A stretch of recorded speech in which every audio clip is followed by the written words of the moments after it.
After Mom gets discharged, I'm counting on you to take care of her. What? You're going to be the one taking care of her. It's obvious. We're family. He threatened me with divorce papers when I refused to take care for my mother-in-law. Do you want to be a poor single mom? If you don't, then just do as you're told. I can't take it anymore. I'm so done with this life. Just watch it. I'll make you regret this for sure. My name is Catherine. I'm 43. I live with my husband Bob and our high school-aged daughter Emma. We get by on Bob's salary and the part-time work I do to support our family. We're not rich by any means, but we have a reasonably good life. Then one day, the worst thing happened. Catherine, it looks like Mom has collapsed and has been taken to the hospital. Your mom? My mother-in-law lives alone at home, but she's spry for her age. Apparently, she hurt her back in an accident while she was out shopping and now has to stay in the hospital for a while. Anyway, it's good that her life's not in danger. I'll go check on her at the hospital tomorrow. All right, take care. Aren't you coming? Why would I? Right. Okay, I'll go alone. Please send my regards to your mom. Why I don't visit my mother-in-law in the hospital? That's because I've cut ties with her. I've been married to Bob for 20 years. Since the beginning, my mother-in-law has detested me and has gone out of her way to make life difficult. You're really inefficient, aren't you, Catherine? You're not suitable for my son. I wish he had a better wife. I never imagined you'd be this useless. Enduring the continuous verbal abuse from my mother-in-law wore down my spirit. Whatever I did, it was always, daughter-in-law is useless, not good enough, poor Bob, and so on. I was met with complaints every time we met. But I held on as long as I could because she was Bob's mother, whom I love.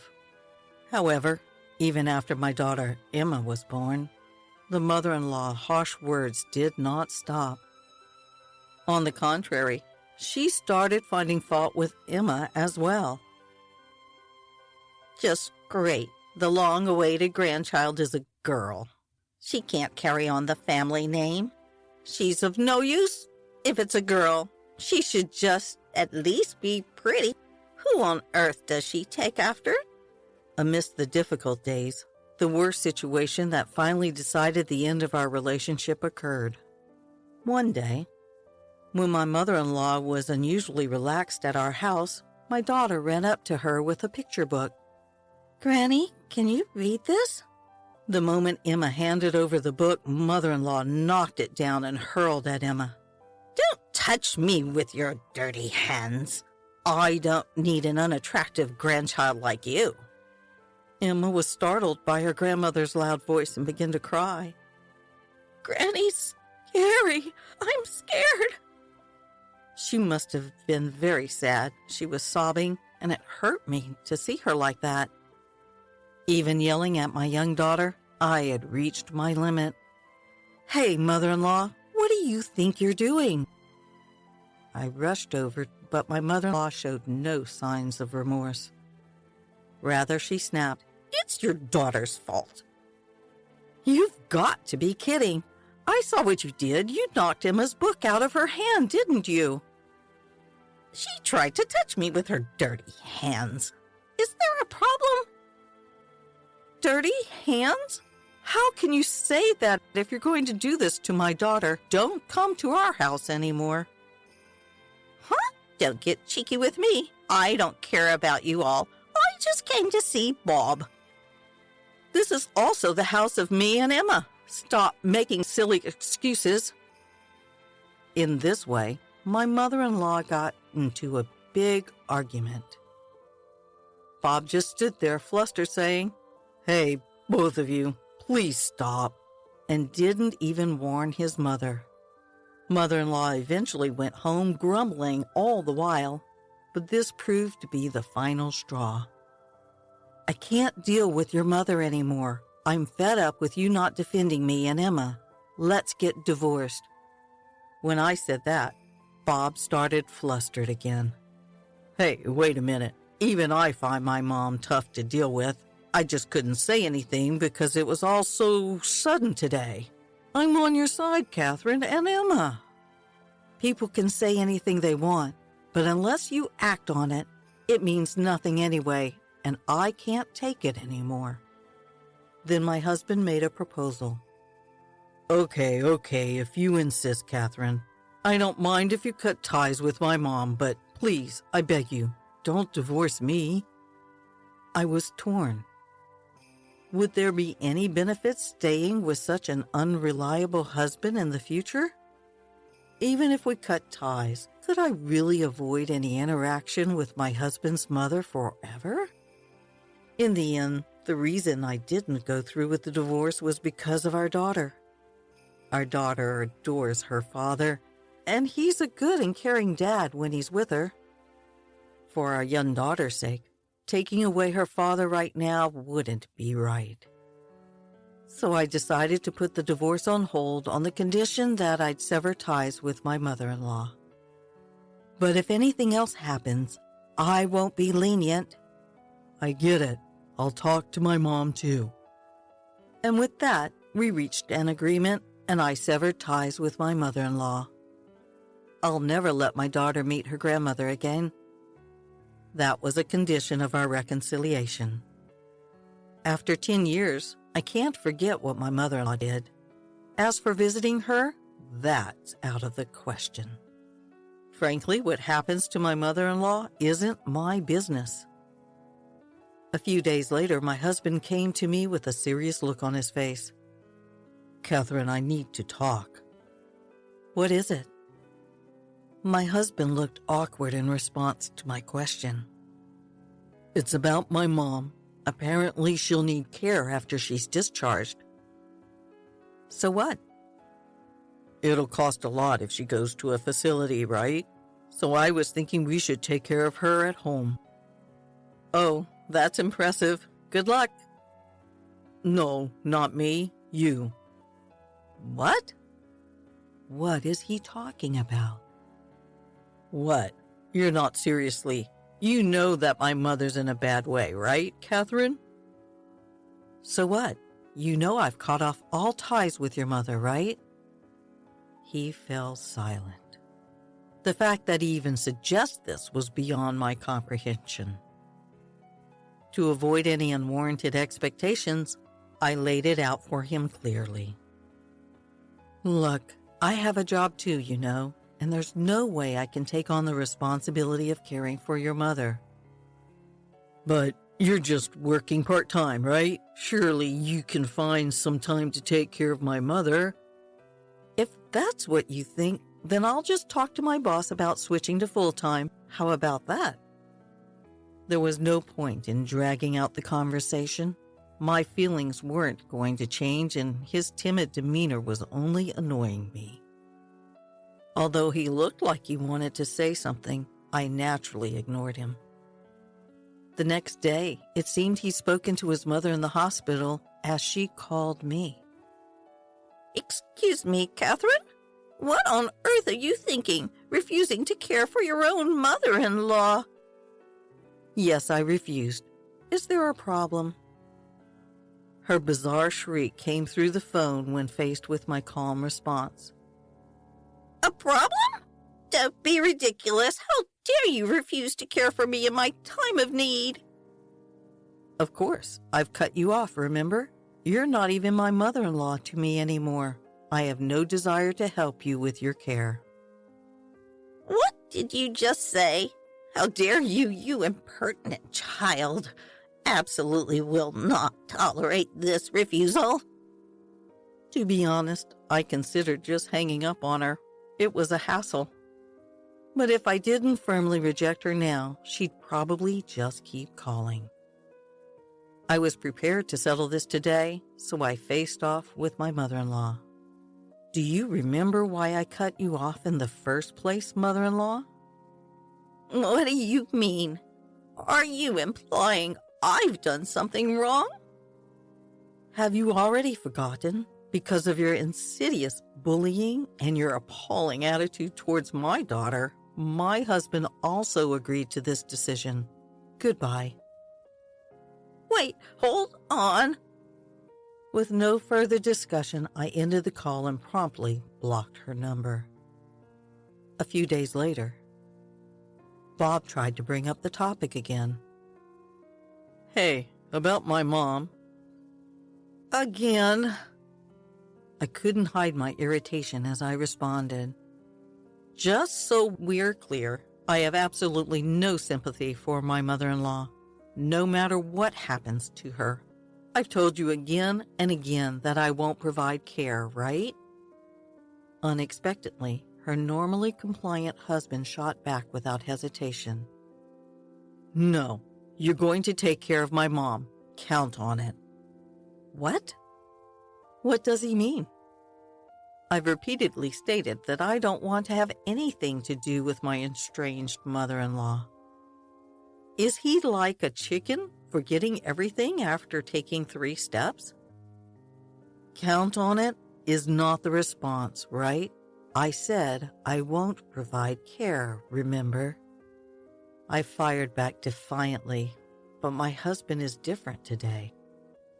No matter how much I argue, he persistently pushes back. The heated argument I had with my mother-in-law on the phone days ago came to mind. Probably my mother-in-law had given him a piece of her mind afterward. Anyway, you're going to take care of my mom. It's obvious, isn't it? What? Former family, right? Remember, it was your idea to cut ties with your mother. That was then. My mom is now weak, and it's a different situation. She's not as energetic as she was after hospitalization, yet you're still talking like a child. Childish? Me? The reason we're in this situation is because of that damn mother-in-law's childish harassment. And according to the conversation on the phone, your mother-in-law seemed pretty lively, didn't she? And even my husband repeatedly demands I take care of his mother. I'm not going to back down. No matter what you say, I can't do what I can't do. And if it's that important to you, you can do it yourself. At that, her husband silently handed her a sheet of paper. What's this? Can't you tell? It's a divorce paper. To her shock, her husband had presented her with a completed divorce form. If you don't want to get divorced, take care of my mom. My silent disbelief only prompted my husband to pressure me more. You'd be in trouble if we divorce now, right? Emma will be a college student next year. You, just a part-timer, can't possibly survive if you divorce me now, right? If you don't like it, just do as you're told. The man who didn't consider my feelings using our daughter as leverage to threaten me? I just can't continue being married to someone like this. It's impossible. The moment I was convinced of this, I felt my feelings for my husband quickly disappear. I'm going to end this. That's what I thought. Hey, are you even listening? You were all fired up just a moment ago. Now that divorce is a reality, are you scared? My husband looks down at me laughing. My daughter came into the room, probably hearing us arguing. Hey, I heard raised voices. What's going on? Then my husband started a tirade on Emma too. Oh, you're just in time. You'll be helping with your grandmother's care too. What? Why me? It's obvious, isn't it? She's your beloved grandma. You could at least help with the caregiving. I can't believe that they would impose my mother-in-law's care on my daughter without a second thought. I was so pissed off that I signed the divorce papers as fast as I could. What are you doing, Catherine? Isn't it obvious? I'm signing the divorce papers. I'll go submit them once I'm done. Perhaps he hadn't expected me to agree to the divorce so easily. Bob started to panic. Hey, enough already. Did you even listen to me? You're going to be the one who's going to have a hard time if we get divorced. I don't care. Compared to staying involved with you, any hardship seems bearable. With divorce papers in hand, I began to prepare to leave. Then, perhaps numb to the situation, my husband takes the final step. Are you sure about this? If we divorce, you'll have to give up Emma. I'm warning you, I'll get custody. You'll never see our daughter again. A husband who has no doubt in his mind that he's superior to his wife. Truly, how stupid can he be? Even if we get divorced, I will not give up my daughter. I will do whatever it takes to provide for my daughter at all cost. I will get custody of Emma. Shut up. Considering our financial situations, it's natural that I get her. You won't see our daughter again. Tough luck. At that moment, Emma, who had been quietly listening, chimed in. What are you talking about? I'm going with Mom. Huh? At Emma's words, Bob stood there dumbstruck. What are you saying? If you follow your mother, Catherine, you'll only face hardship. I don't care. It's better than being with you, Dad. I would never want to take care of Grandma. That's right. My daughter had not forgotten what my mother-in-law had done to her in the past. I really hate Grandma for bullying Mom. I'm also disgusted with you, Dad, for not helping my mom. I don't care about the money. I'm going to live with Mom. At my daughter's words, a surge of indescribable emotion wells up within me. I had hoped she would choose to come with me, but I never imagined that she thought it through so much. My husband, looking quite pathetic, started trying to persuade us to stay. Wait, just a second, wait. If you two are gone, who's gonna take care of the house? Why don't you do it yourself, Dad? My daughter responded with a smirk. You can take care of Grandma, do all the housework, all by yourself. That's impossible. I have a job, you know. So what? Mom has been working, doing house chores, and you want her to take care of Grandma on top of that? Expecting others to do what you won't do yourself? That's ridiculous. So out of touch. My daughter gave my husband a thorough tongue lashing, leaving him completely stunned. Eventually, he resorted to his usual tactic of crying to win us over. Oh, why are you guys blaming me so much? I just asked for a little help with the caregiving.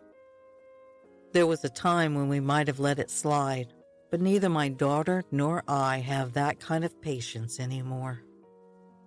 Looking at my crying husband, all we could do was shake our heads in disbelief. Let's go, Mom. Let's hurry up and pack our things. Right. My daughter and I each packed our belongings, took the divorce papers, and left the house. My husband kept crying, trying to stop us until the last moment, but of course, we ignored him completely. We submitted the divorce papers at the city hall, and our divorce was finalized. My daughter and I decided to live at my parents' house for a while. By the way, my family runs a flower shop. Right now, I am working part-time and helping out with the family's flower shop, trying to save money for my daughter's college tuition. My husband continued to contact me persistently, even after that. Mom is throwing stuff at me. Help me. I can't handle it anymore on my own. Please come back. Since he was so annoying, I blocked his contact. Living with my ill-tempered mother-in-law every day must be quite a struggle, and it seems that my husband is having to care for her day and night without any sleep. Finally, my company has moved to shorter working hours and my paycheck seems to be barely scraping by. If I had known it would come to this, I should have done whatever it took to put my mother-in-law into a facility. Well, it's too late to talk about what I should have done now. Besides, thanks to my husband making a fuss about caregiving, I'm able to spend these days with my daughter. I guess I should thank him for that bit. From now on, I want to live each day in cooperation with my cherished family.